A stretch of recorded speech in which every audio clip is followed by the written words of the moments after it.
নমস্কার সকলকে। আজকের রেসিপি সর্ষে পোস্ত দিয়ে ইলিশ মাছের পাতলা ঝোল। প্রথমে মাছ ধুয়ে পরিষ্কার করে জল ঝরিয়ে নিয়েছি।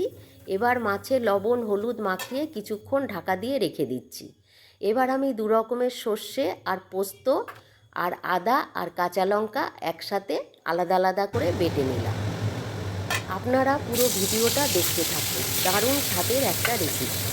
এবার কড়া বসিয়ে তেল গরম করে ইলিশ মাছগুলোকে এপিট ওপিট করে হালকা ভেজে নিই। ইলিশ মাছ বেশি কড়া করে ভাজবো না, এপিট ওপিট হালকা করেই ভেজে নিলাম। আমি দুবারেতে সবগুলো মাছ ভেজে নিই।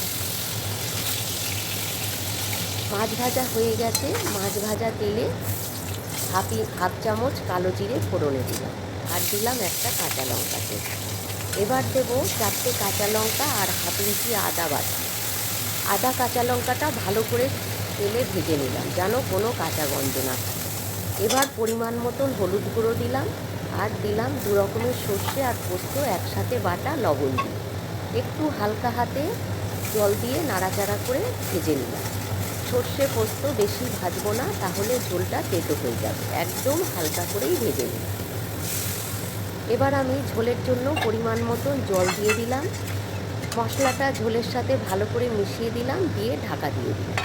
ঝোলটা ফুটে উঠেছে, লবণটা চেক করে নেব।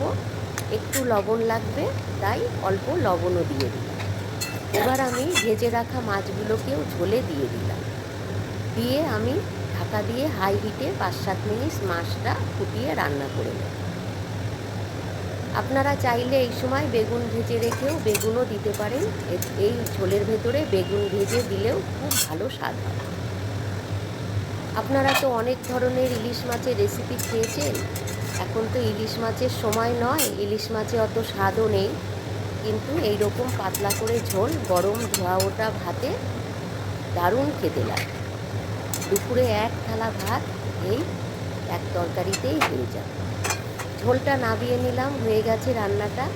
এবার আমি ওপর দিয়ে কাঁচা তেল আর কাঁচা লঙ্কা ছড়িয়ে দেব আরও ভালো স্বাদের জন্য।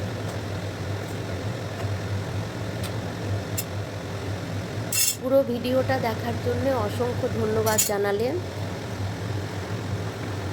ভালো লাগলে একটা লাইক দেবেন। ভালো থাকবেন সকলে।